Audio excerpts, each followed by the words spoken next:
नमस्कार व्यूअर्स, आप सभी का स्वागत है रेडियो द्वारका में। आज हम आए हुए हैं डॉक्टर आशीष चौधरी के पास आकाश हेल्थ केयर में। Doctor Ashish Chaudhary chief orthopaedic surgeon हैं आकाश हेल्थ केयर के और साथ ही साथ मैनेजिंग डायरेक्टर भी हैं। सर बहुत बहुत स्वागत है। सर, अर्थराइटिस आज की तारीख में एक ऐसी समस्या हो गई है जो कि करीब करीब सभी लोग इससे किसी न किसी तरह जूझ रहे हैं। मैं समझना चाहूँगा कि क्या जो अर्ली सिम्टम्स होते हैं, अगर हम बात करें तो अर्थराइटिस आर्थराइटिस आजकल हम बहुत कॉमनली अपने जब भी हम पेशेंट्स को देखते हैं, बहुत सारे पेशेंट्स जोड़ों के दर्द से हमें दिखाते हैं। आमतौर पे उसमें मेजरली फीमेल्स होती हैं और थोड़ी एल्डरली एज ग्रुप की होती हैं। लेकिन पिछले कुछ सालों में हम यंग पेशेंट्स को भी देखने लगे हैं, जो यंग एज में भी 20s 30s में भी they are complaining of joint pains. तो आमतौर पे हमने देखा है कि सबसे पहले जो सिम्टम्स आते हैं मोस्टली वो नी के अराउंड सबसे ज़्यादा कॉमन पाया जाता है अर्थराइटिस। और सिम्टम्स की बात करें तो उनको सीढ़ी चढ़ने उतरने में, ज़्यादा देर खड़े होने में, लॉन्ग स्टैंडिंग में, नीचे बैठ के उठने में, स्टेयर क्लाइंबिंग में, इन सब चीज़ों में पेन होने शुरू हो जाता है। सो मच सो कि वो अपना ये सब एक्टिविटीज़ अवॉइड करने लग जाते हैं। कई बार जब वो आर्थराइटिस कंटिन्यूसली वो चलता रहता है और वो इलाज नहीं कराते हैं तो पेन्स भी हो जाते हैं और स्वेलिंग भी आने लगता है जोड़ों के आसपास। तो उनकी जो डेली आम एक्टिविटीज़ का जो रूटीन था, रिदम है, वो बिगड़ जाता है। तभी वो आमतौर पे डॉक्टर के पास आके सलाह लेते हैं कि कहीं ये आर्थराइटिस तो नहीं है।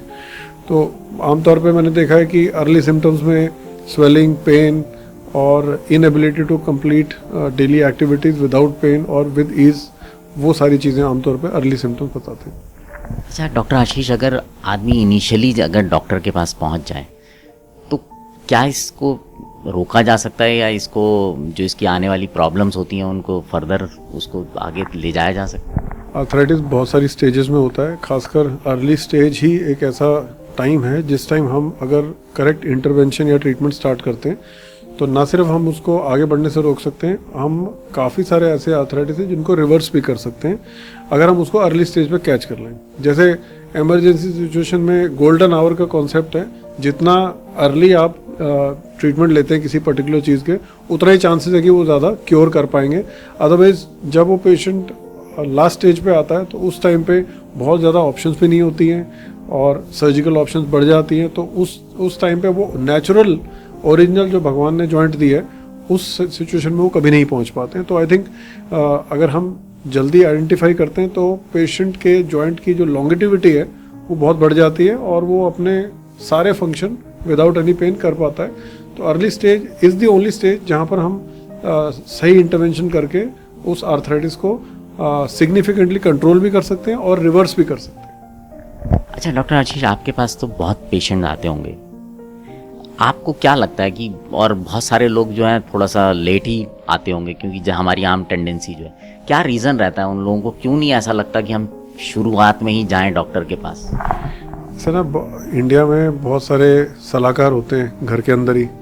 आधे से ज़्यादा लोग डॉक्टर होते हैं। जब किसी को दिक्कत होती है तो मम्मी पापा भी बताते हैं अपने नुस्खे, दादी भी बताती है, नानी भी बताती है, भाई बहन भी बताते हैं। तो कुछ महीने तो उसी में निकल जाते हैं, कुछ बाकी रही सही का सर डॉक्टर गूगल है वो बता देते हैं। तो कहीं ना कहीं से लोग इन्फॉर्मेशन का दौर चल रहा है, तो हर तरीके की इन्फॉर्मेशन है, चाहे वो सोशल मीडिया से हो, चाहे घर वालों से हो, चाहे फ्रेंड सर्कल्स में हो। तो कहीं ना कहीं कोई जो जैसा बताता है वो कर लेते हैं क्योंकि वो उसके ऊपर ट्रस्ट करते हैं। आमतौर पे हॉस्पिटल जाना या डॉक्टर के पास जाना लोग कतराते हैं कि पता नहीं जाएंगे कहीं सर्जरी बता दें, कहीं कुछ और बड़ा इलाज बता दें, तो इसलिए वो अवॉइड करते हैं। बट हाँ, मुझे ऐसा लगता है कि जो इतना सोशल मीडिया में इन्वॉल्व है, जो सही इन्फॉर्मेशन और गलत इन्फॉर्मेशन को अगर हम प्रॉपरली एनालाइज करें, तो जब आपको कोई ऐसी डिजीज़, चाहे वो आर्थराइटिस से रिलेटेड हो, बोन से रिलेटेड हो, जॉइंट से हो, हार्ट से हो, लंग से हो, अगर वो डेली बेसिस पे आपको तंग करे तो आई थिंक एक एक्सपर्ट ओपिनियन लेना जरूरी है। उसके बाद अगर आपको वो कन्विंसिंग थॉट लगता है, then you can go back and verify from online sources और may be take a second opinion from other doctors और reach a final conclusion. But हमें अर्ली स्टेज के सिम्टम्स को वो बार बार आपको दस्तक दे रहा है, बार बार नॉक कर रहा है कि भाई मुझे प्रॉब्लम हो रही है, मतलब आइडेंटिफाई करना चाहिए।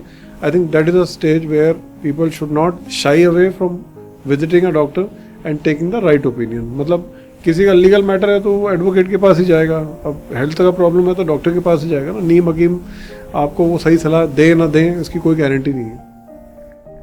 बहुत बहुत धन्यवाद डॉक्टर आशीष, आपका बहुत ही साधारण शब्दों में आपने बताया और उम्मीद करता हूँ मैं हमारे व्यूअर्स को बात बहुत ही आसानी से समझ में आई होगी।